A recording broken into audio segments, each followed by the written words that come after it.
We've got the Denver Broncos heading to Kansas City as 10.5 point dogs for this AFC West showdown.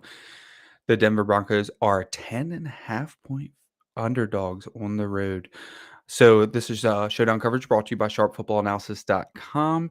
I'm your host, Adam Wilde. And before we jump into the slate with Friday the 13th coming up, we are slashing prices on all of our weekly packages. No tricks, just treats, as we're giving 79% off every weekly package site-wide when you use the code SLASH. 75% off, you ask? That's how accurate Warren's plays are. On overs total in his strongest play in over this year just hit last week with the Jets Broncos game hitting the over. We want everybody to jump on board and aboard having your bankrolls left for dead. Just use code SLASH to get 79% off discount. Use before Friday the 13th at midnight. Let's jump over to DraftKings. I'm not going to lie, the Chiefs have been the toughest cookie to crack this season. Last year, I felt like all of my best slates were the Kansas City Chiefs games. You just got as unique as possible with stacking Patrick Mahomes, and everything seemed to work out for you. Now, this year, it's been a complete 180. They've been the toughest to get a handle on. I do feel like their wide receiver group is finally starting to shake out. And this is going to be the week that we get to take advantage of that pricing wise, because the starting three wide receivers are also a couple of the cheapest wide receivers on the slate. So that is going to be very good for us going forward. It feels as though the Chiefs are a team that is definitely going to win. Of course, this week, 10.5 point dogs, but it seems like they're going to win every game. But it seems like they're a team that's not going to score a lot of points. Now, even though it feels that way, I'm not going to play it that way. I'm going to play it as if Kansas City is going to score 47.5 points themselves.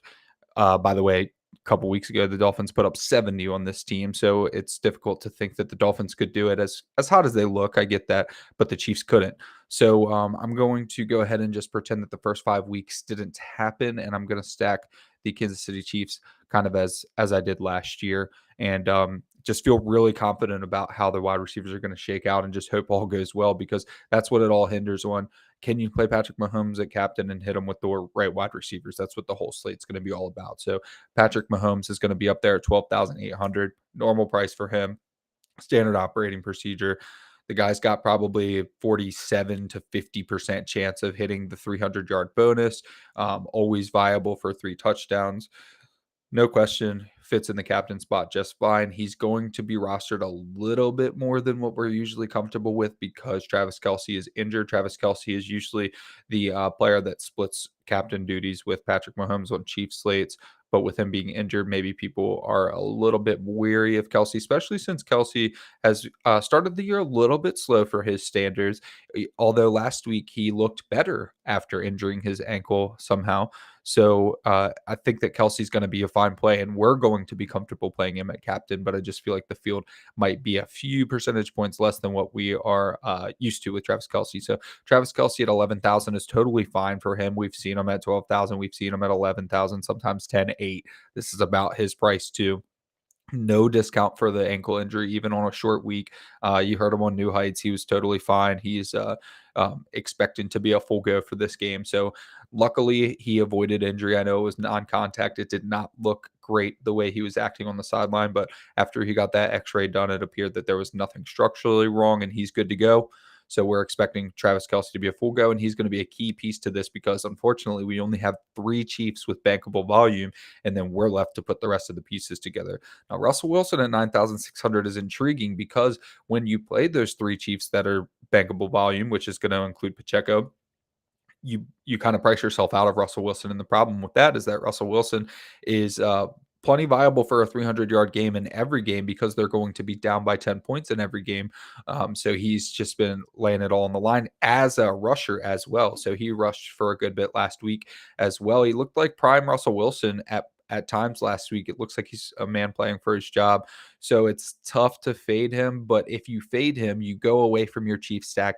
If you play Russell Wilson, or I'm sorry, if you play Russell Wilson, you go away from your Chiefs stack, and then you have to pair him with someone. You have to pair him with at least a wide receiver or a tight end, and Adam Troutman, who's 2,800. So that's a good relief there. But if you pair him with just one receiver, you're not really going to encapsulate that ceiling game for Russell Wilson. So it's just going to be very, very tough decision to make if you're going to play Russell Wilson in a game that really sets up well for him. Tough defense for Kansas City. Their defense has actually been carrying them a good bit through this good 4-game stretch, but I expect that to be a difficult matchup for Russell Wilson.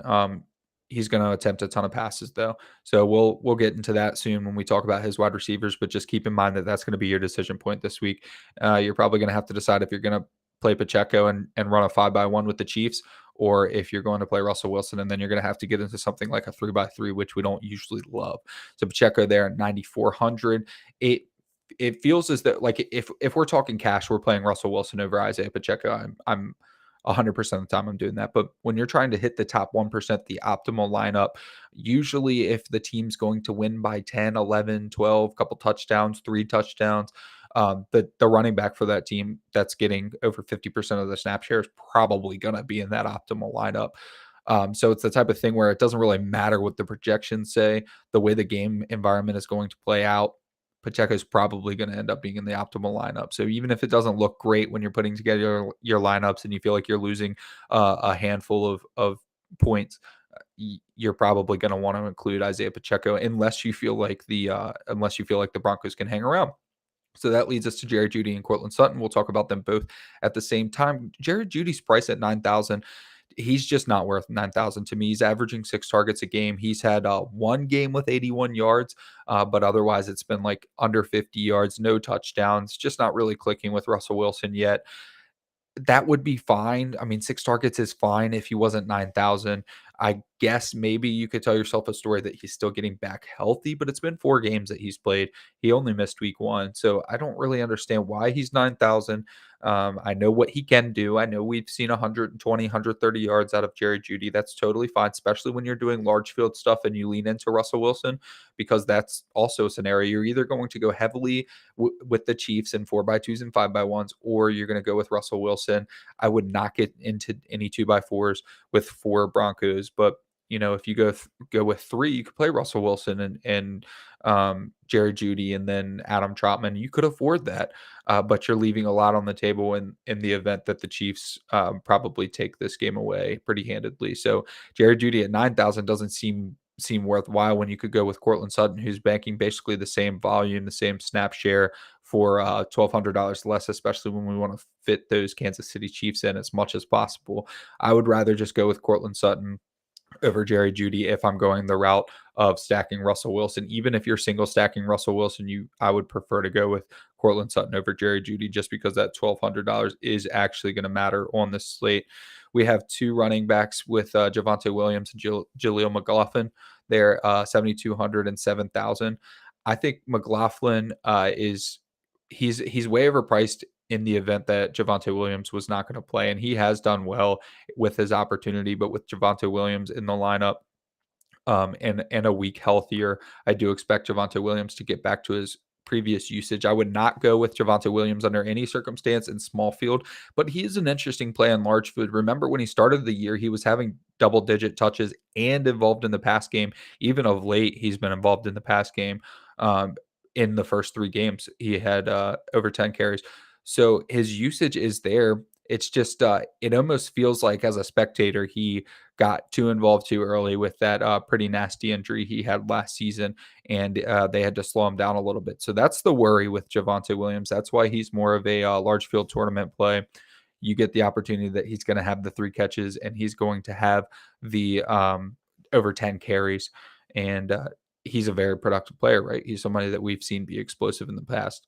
So McLaughlin is pretty much completely off the board with Javonte Williams, expecting a pretty decent workload. But we also have Samaje Perine to talk about in a moment, who is probably more enticing than definitely more enticing than both of them for only 5,000. So Rashee Rice gets the price increase 6,400 when he got the touchdown last week. He's pretty much the most reliable receiver, which is unfortunate for your offense when you have the best quarterback in the NFL and your most reliable receiver is your rookie. But that's the world that the Chiefs are living in right now. And Rashee Rice looks pretty productive. 6,400 is a little bit pricey, but especially when you're playing 3 max, especially when you're playing 20 max, you're going to have to, if you know that you're running 5x1s and you know you're running 4x2s with Patrick Mahomes, especially a captain, you're going to have to get unique in how you play your wide receivers. I mean, you're going to have to try different combinations. That means Rice is going to fit in because Rice, Tony, and Watson are pretty much the only receivers that are going to be productive for Kansas City anytime soon. And snap share is going to indicate that going forward. Watson, little sneak peek, is going to be probably the best play of the slate again because he didn't really hit last week, but his snap share is so high and he did not get a price increase. So, I mean, we have the perfect opportunity to just mix and match these guys with Patrick Mahomes at captain. And that's why you're going to have to pay 6,400 for Rice, even though he doesn't like point per dollar. You don't feel great about it, but you're going to have no choice to based on how this game is going to turn out. Sky Moore has done next to nothing. He's still holding on at 5,400 because he was the starter to start the year. His snap share is still relatively high as he gets involved in the game, but he's not producing whatsoever. Jerick McKinnon, same thing. Jerick McKinnon has been involved in the game, but not producing whatsoever. So Jerick McKinnon at 5,200 is also priced out of being viable unless you're going large field. I mean, if you're playing 150 max, do not omit a single receiver for Kansas City because running back, tight end, anything, because you're going to need every combination that you can get with Patrick Mahomes. Of course, that's how it works when you run 150 max and you want to prioritize Patrick Mahomes. But when we're generally talking small field stuff, you don't really need to look at Sky Moore. You don't need to look at Jerick McKinnon. You get down to Samaje Perine. Now, Samaje Perine's role is probably pretty secure, even with Javon Williams back. So he was pretty productive with McLaughlin, and he expects to be reasonably productive going forward with Javonte Williams. So I would rather take a shot at Samaje Perine at 5,000 as the run back and assume that he plays a lot of that third down work, and we're going, or third down and obviously 2 minute or catch up or whatever you want to call it, and assume that the Broncos are going to be in a lot of that hurry up offense because they're going to be trying to chase points the entire game. That's the angle that I would take in small field stuff if I wanted a Denver Bronco to run back for cheap. Marvin Mims is another option you could go with for cheap, 4,600. Another option that would benefit from a shootout in which the Broncos are trailing, and at only 4,600, and you look at their wide receiver group and the ambiguity that they have. You know, they have the two big names of Cortland Sutton and Jerry Jeudy that just haven't been doing much or living up to their hype. And you've seen Marvin Mims already has a fantastic deep ball touchdown catch earlier in the season. So he's already demonstrated the ability to do it. He's a fine, even in small field, he's a fine option as a run back if you want to save some salary and spend more money on the Kansas City Chiefs. Noah Gray has made it up to 4,400. He is no longer my favorite punt play ever. He is outside of punt play territory and also kind of outside of viability. He's going to get probably 3 targets, maybe catch 2 passes for 18 yards, something like that. So it's just DraftKings overreacting to the touchdown he had a couple weeks ago. I don't believe he had one last week. I believe it was just the one a couple weeks ago. And 4,400 is just a little bit of an overreaction. I mean, you have Butker and Lutz both in that range. I would, 100 out of 100 times I'm taking both kickers over Noah Gray, and the roster percentage is going to be similar too. So there's really not much point.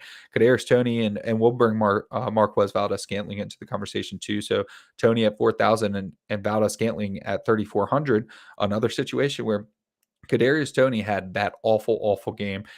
He's been slowly climbing back into I guess the team's good graces. I mean, his snap share has been slowly increasing, and it's been similar to last year where he doesn't have a high snap share, but when he is in the game, he is involved.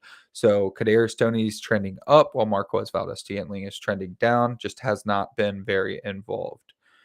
Adam Troutman's probably the player that's going to get the most steam as making these lineups work when you need a Bronco for these 5x1s. Adam Troutman's probably going to be the most popular Bronco for any 5x1s when he's 2,800. So he's going to be fine. I mean, he's getting plenty of usage. Greg Dulcich, you see, is on IR, so he's a starting tight end for 2,800. Russell Wilson has not been, and over his career has not been one to prioritize passing to the tight end, but he's done fine with that with the Denver Broncos. So Adam Adam Troutman, a little bit of a misprice. Definitely somebody that you're going to want to play, especially since you can play Troutman and Watson. That is a cheat code because now you've got Watson, who's basically a starter for 2,200, Adam Troutman for 2,800. You free up your lineup a lot, and you're really not even playing a punt play. I mean, neither of those players are traditional punt play. Your traditional punt play is like Justin Ross or Clyde Edwards-Helaire. Those are both viable punt plays, but you don't need them because Adam Troutman and Justin Watson both have bankable volume for very cheap. So it's time to get into building. Let's actually start our lineups with a Troutman and Watson lineup just to show you what you could viably do with those two in your lineup. So let's get down to Troutman, get down to Justin Watson, and you have a lot to work with here. So you can fit in Travis Kelce, hopefully Pacheco, still 5,400. That's fantastic. Now you can do a lot here. Like I said, you could probably omit Sky Moore. You can probably omit Jerick McKinnon. Samaje Perine would be totally fine here for the 4x2. But what I would probably prefer to do is go Kadarius Toney and leave the 1,400 on the board. So you've got Patrick Mahomes at captain, Adam Troutman, Justin Watson, Travis Kelce, Isaiah Pacheco, Kadarius Toney. This game is when the Broncos put up 50 points on their own, or I'm sorry, when the Chiefs put up 50 points on their own and the Broncos score 10. This is kind of your viable lineup here. But even if you go Perine here, you've got a reasonable game. So you leave 400 on the table. It doesn't feel as great, but with Perine, you're still playing into the narrative that the Broncos are trying to keep up in this game, and that the Chiefs are kind of running away with it, right? If we're expecting most of our offense to come from the Chiefs, this is a totally viable lineup. Let's go into something I like a little bit more because if you on any Chiefs game, Chiefs stacks are going to be super popular. They should be. That's how people have won the most money historically. So you can play a little bit of a different route and just expect the Chiefs to kind of walk all over the Broncos. So you want to throw the Chiefs defense in, especially when they're 5.6K. That's a little high. That's not going to make it into a lot of people's builds.